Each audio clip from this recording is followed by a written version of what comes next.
სანამ კიდევ ამ ფასებს მოგაძვით აღვივით რომ ჩვენ არ შეგვიდარებია პარლამენტის წევრებიდან რაც მისაღებია სხვა სუბიექტები რომელსაც არ პოლიტიკით რომელიც ეხებოდა პარლამენტის რამდენ საკანონმდებლო ინიციატივას ასულდა ერთმა პარლამენტარმა კვლევის შედეგად გამოვლინდა 28 პარლამენტის წევრი, რომელსაც საერთოდ არ უაქტიურია, იგი არც ინიციატივით შესულა და არც სიტყვით გამოსულა, არც პლენარულ სხდომაზე და არც კომიტეტის სხდომებზე.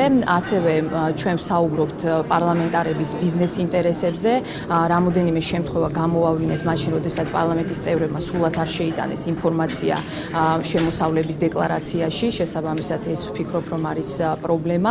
მე ესე დავახასიათებ საინტერესო, შთამბეჭდავი, რთული და შედეგის მომტანი.